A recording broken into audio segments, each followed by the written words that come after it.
Selamat siang anak-anak. Siang, Bu.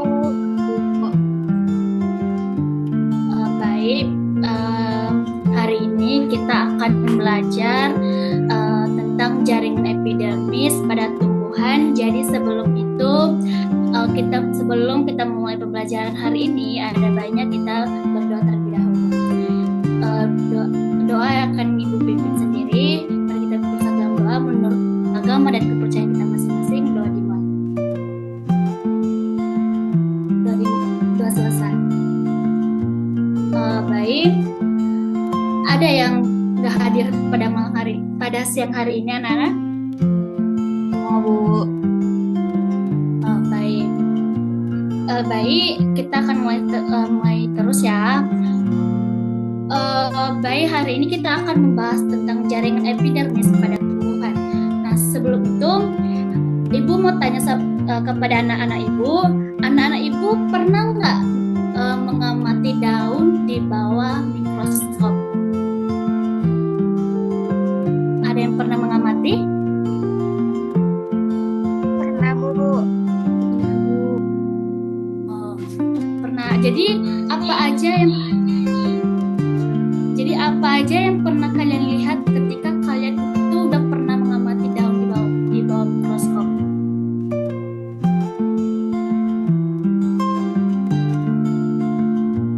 Apa saja yang terdapat ketika kalian sudah mengamati daun di bawah mikroskop? Ada yang tahu? Terdapat jaringan-jaringan. Ya, terdapat jaringan.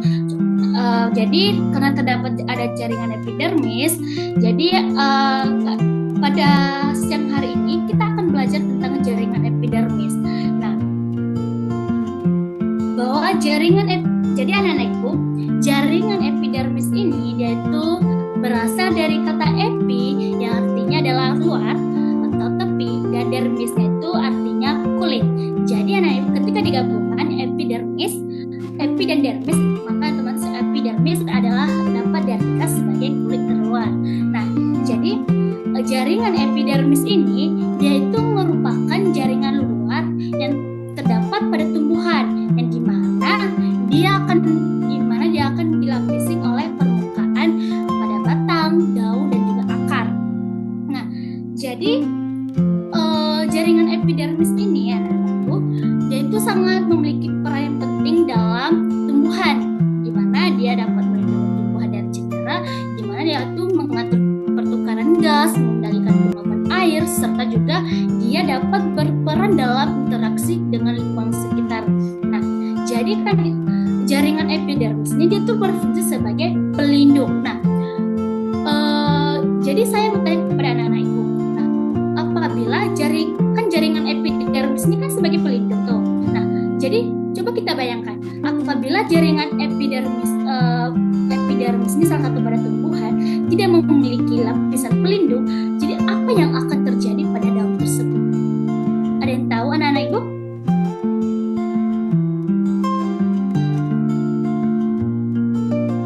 Nah, jadi apabila jaringan epidermis tidak terdapat pada daun, otomatis kan dia akan dapat mengalami namanya kehilangan air yang berlebihan. Nah, contohnya gitu kan, coba deh Ibu kasih salah satu contoh. Nah, contohnya seperti misalnya kita itu di bawah sinar matahari. Nah, kita membawa payung. Nah, contohnya payung ini adalah salah satu jaringan epidermis. Nah, apabila kita tidak menggunakan jaringan epidermis, otomatis tubuh kita akan kehilangan cairan sinar matahari, dan juga kulit kita akan panas. Nah, begitu pula dengan jaringan epidermis ini. Pada daun. Nah, apabila dia tidak memiliki jaringan epidermis, otomatis daun ini akan mudah terbakar dan kehilangan air yang berlebihan. Nah, juga dia juga dapat mengalami namanya kerusakan pada jaringan. Nah, di mana kerusakan pada jaringan ini contohnya sinar matahari itu kan dia tuh terlalu kuat. Nah, dapat membakar jaringan daun yang tidak memiliki di mana dia tidak terlindung pada jaringan epidermis tadi. Nah, jadi dengan angin dan juga hujan itu juga dapat menyebabkan kerusakan fisik pada sel-sel daun yang terpapar, seperti contohnya seperti pada kulit kita, di mana kulit kita akan terbakar apabila kita tidak ada jaringan epidermis. Nah, yang ketiga dia dapat terjadi serangan patogen. Nah, serangan patogen ini adalah suatu penyakit yang terdapat seperti jamur, bakteri dan juga virus. Nah, jadi patogen ini anak-anak dia dapat dengan mudah masuk ke dalam jaringan daun dan dapat menyebabkan penyakit gitu. Pada tumbuhan. Nah, ciri-ciri jaringan epidermis pada tumbuhan yang dimana terdapat terdiri dari sel-sel hidup berbentuk persegi panjang, tidak memiliki klorofil. Nah, pertanyaan sekarang, kok tumbuhan pada daun tidak memiliki klorofil? Padahal kan klorofil itu kan daun itu memiliki klorofil dan juga memiliki pigmen hijau. Nah, jadi anak-anak, jaringan epidermis ini tidak memiliki klorofil karena jaringan epidermis ini dia fungsi utamanya itu adalah sebagai perlindungan. Nah, jadi bukan fotosintesis. Nah, jadi klorofil ini klorofil ini kan pigmen hijau. Ya di mana dia itu kan berperan sebagai fotosintesis. Terutama dia itu terutama ditemukan pada jaringan mesofil di daun. Nah, ya di mana dia kan terletak. Jadi mesofil daun ini dia terletak di bawah epidermis. Nah, jadi kan jaringan epidermis ini dia kan tuh transparan bentuknya. Kalau kita sayangkan dia berbentuk transparan. Jadi otomatis dia dapat cahaya matahari itu menembus untuk mencapai mesofil dan sehingga dia dapat melakukan fotosintesis. Nah, yang kedua adalah sekarang kita akan masuk pada fungsi jaringan epidermis. Nah, fungsi jaringan epidermis seperti Ibu katakan bahwa fungsi jaringan epidermis itu dapat berfungsi sebagai pelindung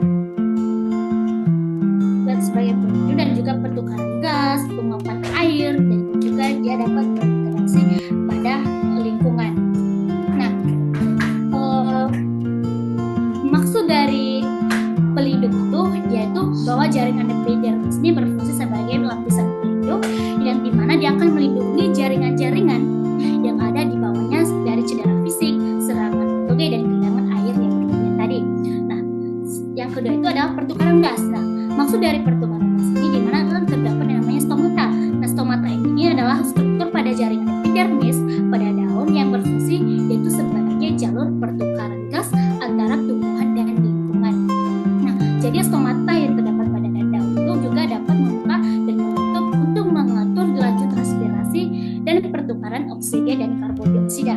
Nah, yang ketiga itu adalah penguapan air. Nah, penguapan air, maksud dari penguapan air di mana jaringan epidermis ini dia itu dapat membantu mengatur penguapan air melalui proses transpirasi. Nah, jadi sel epidermis pada daun ini dilapisi oleh namanya kutikula dan juga lapisan jeli yang dapat mengurangi penguapan air secara berlebihan. Nah, yang keempat adalah interaksi dengan lingkungan. Nah, jadi jaringan epidermis ini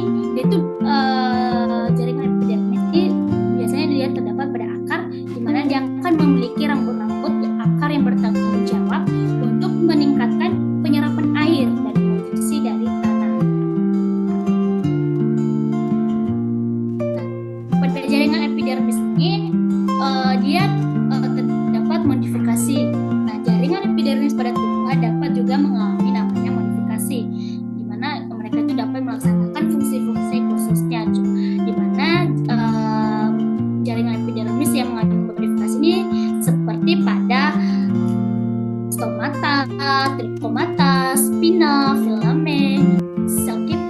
juga sel Kersig. Nah, di sini kita akan bahas satu-satu ya anak-anak. Jadi bahwa stomata ini merupakan suatu celah pada jaringan epidermis yang dimana dibatasi oleh dua sel yaitu sel penjaga dan juga sel penutup. Nah, jadi stomata ini dia itu memiliki fungsi. Nah, dia itu berfungsi sebagai jalan masuk CO2 dari udara dan keluarnya lah O2 pada waktu fotosintesis. Yang kedua adalah dia dapat penguapan atau transpirasi, dan ketiga dia bisa pernapasan yaitu respirasi, dengan itu masuknya O2 dan keluarnya CO2. Nah, yang kedua itu ada trikomata. Nah, di mana trikomata ini salah satu modifikasi jaringan pada epidermis, di mana berupa rambut-rambut. Nah, trikomata ini hampir terdapat pada seluruh permukaan organ tubuhan, misalnya pada akar, batang, daun, dan juga bunga, dan juga buah dan biji. Nah, oleh karena itu bahwa jaringan rambut ini istilahnya adalah akar rambut pada bunga dan lainnya. Bahwa trikomata ini juga dia dapat membedakan menjadi trikomata non-gladular dan trikomata gladular. Nah, trikomata non-gladular ini dia tuh berupa rambut pelindung yang dimana selnya tidak mengeluarkan jet sekretoris. Misalnya trikomanya itu seperti pada bambu. Sebaliknya trikomata gladular. Nah, dia itu juga berupa rambut pelindung yang dimana selnya itu mengeluarkan jet sekretoris, misalnya terdapat pada trikoma waru. Nah, trikomata ini juga anak-anak ibu dia tuh memiliki fungsi ya, dimana dia dapat mengurangi penguapan, meneruskan rangsangan, mengurangi gangguan dari manusia dan hewan, dan juga membantu penyebaran biji, dapat membantu perkecambahan biji, dan juga sebagai alat untuk memanjat. Jadi yang ketiga adalah spina, di mana spina ini adalah disebut namanya duri. Nah, spina ini dia tuh merupakan alat tambahan di mana pada epidermis sel tumbuhan di bagian batang itu tumbuhan. Nah, jadi spina ini dia tuh dibedakan menjadi dua, yaitu ada spina palsu dan juga spina asli. Nah, jadi cara membedakannya itu ya, bahwa spina palsu itu dia tuh merupakan duri yang dibentuk oleh jaringan di bawah epidermis, yaitu pada daerah korteks pada batang, misalnya pada duri batang mawar gitu. Nah, sedangkan spina asli itu merupakan duri yang terbentuk oleh jaringan dari dalam stel batang, di mana stelnya atau silinder pusat di mana dia itu merupakan jaringan yang terletak di bawah korteks yang berada di bagian dalam batang. Contoh spina asli ini dia itu terdapat pada bunga kertas. Yang keempat ada filamen. Nah, di mana filamen ini dia itu kan merupakan lapisan sel mati di mana di bagian dalam jaringan epidermis pada yang dimana terdapat pada akar gantung atau akar udara. Nah, filamen ini dia dapat disebut epidermis ganda dan yaitu multiple epidermis. Jadi filamen ini dia tuh berfungsi sebagai alat penyimpanan air. Nah, yang kelima ada sel kipas. Nah, jadi sel kipas ini biasanya dia tuh disebut sebagai motor sel atau biliform sel. Nah, jadi sel kipas ini dia tuh merupakan alat tambahan pada epidermis bagian atas daun, ya dimana dia tuh dimana terdapat pada tumbuhan seperti bambu juga. Jadi sel kipas ini dia tuh berfungsi juga sebagai penyimpan air sama seperti filamen. Yang keenam ada sel Kersig. Nah, jadi sel Kersig ini dia tuh merupakan sel epidermis yang berisi kristal atau Kersig yang biasanya disebut juga silika atau CO2. Nah, jadi sel Kersig ini terutama terdapat pada Poaceae. Contohnya seperti pada tebu ya.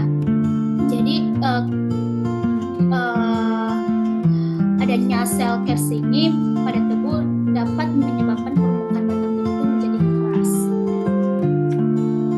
Nah, baik, sampai di sini pembelajaran kita hari materi Ibu. Biar anak-anak Ibu lebih paham dan lebih semangat lagi, di sini Ibu ada spin quiz. Jadi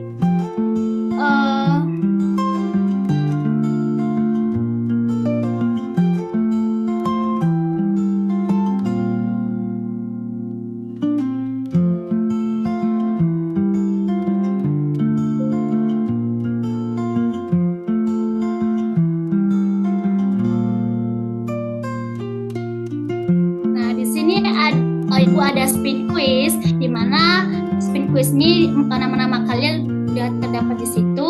Nanti Ibu putar spin quiznya bagi yang namanya yang sudah, nanti spin quiznya akan berhenti bagi nama yang berhenti di situ.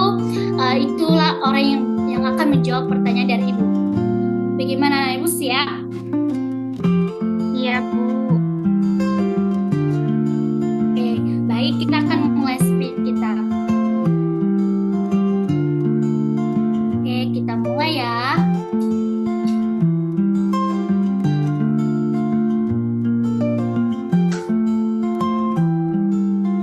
Oke, kepada Syafrila. Ada Syafrila? Ada, Bu. Oke. Baik, mari kita buka pertanyaannya ya.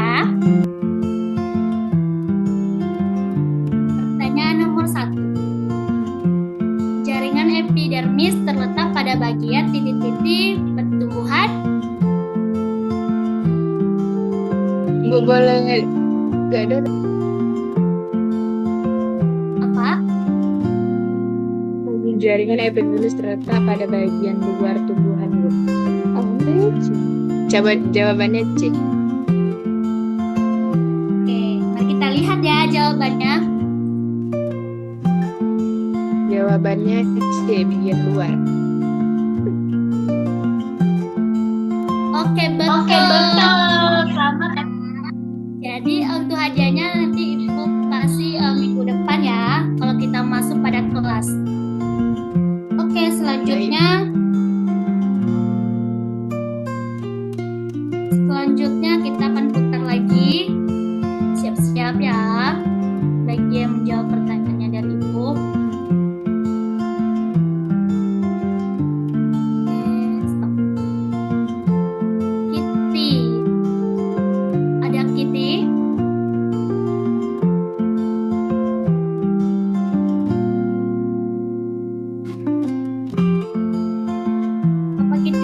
Hari ini baik, karena tidak hadir kita skip aja, kita mulai lagi.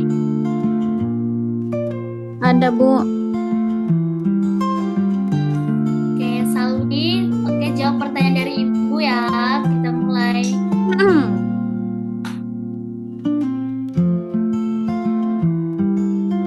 Fungsi utama jaringan epidermis adalah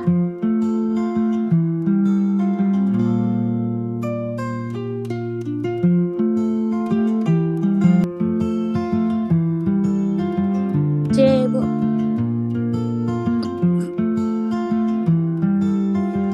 Betul. Oke. Jadi hadiahnya nanti Ibu kasih di minggu depan ya, Kak ya. Baik, Bu. Terima kasih, Bu. Sama-sama. Oke, selanjutnya kita putar sekali lagi ya.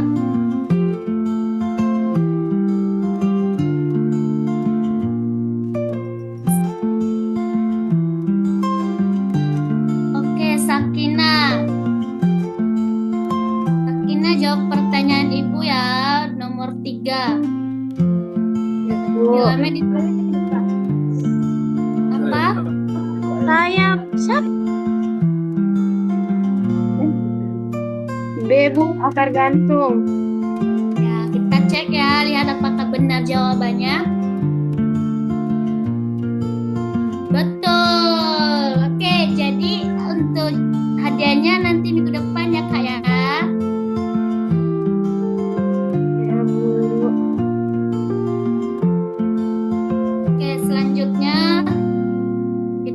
kita putar lagi ya.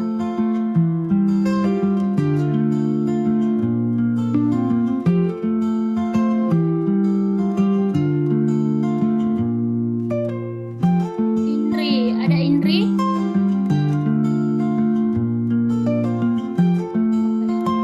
Oke, lagi.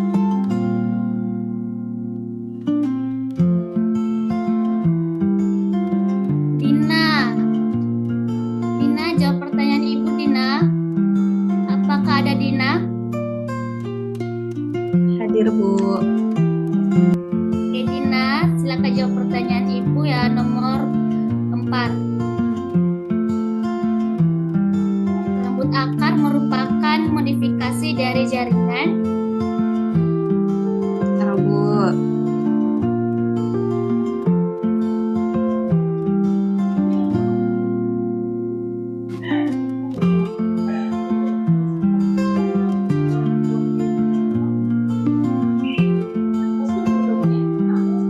Epidermis, Bu. Ya, oke kita lihat ya jawabannya apakah betul. 1, 2, 3. Oke betul, jawabannya epidermis. Jadi hadiahnya ambil sampai minggu depan ya Kak ya. Selanjutnya pertanyaan terakhir. Kita putar.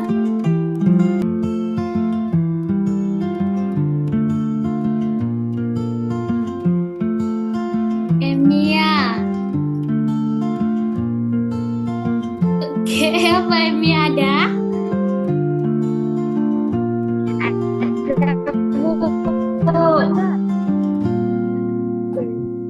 Oke, Emia jawab pertanyaan Ibu yang kelima, yang pertanyaan terakhir dari Ibu. Peran utama rambut akar dalam penyerapan air dan nutrisi adalah?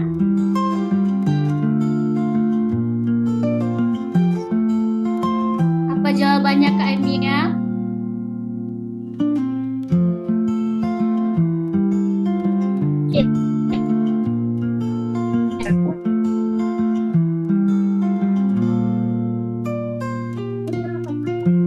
Jawabannya Abu kan luas permukaan penyerapan. Oke, mari kita lihat apakah betul jawaban dari Kak Emia. Oke, mari kita lihat sama-sama ya. 1, 2, 3. Betul. Jadi untuk Kak Emia, untuk hadiahnya minggu depan Ibu kasih kalau kita udah tatap muka ya. Baik. Sekian dari materi Ibu hari ini. Jadi Ibu ada LKPD karena pembelajaran kita hari ini melalui Zoom meeting. Jadi LKPD-nya Ibu akan set di grup kelas kita. Jadi tugasnya LKPD-nya akan dikumpul minggu depan ya. Baik Ibu akhiri, selamat siang semuanya. Siang, Bu. Siang, Terima kasih, Bu. Terima kasih. Siang, Bu. Terima kasih, Bu.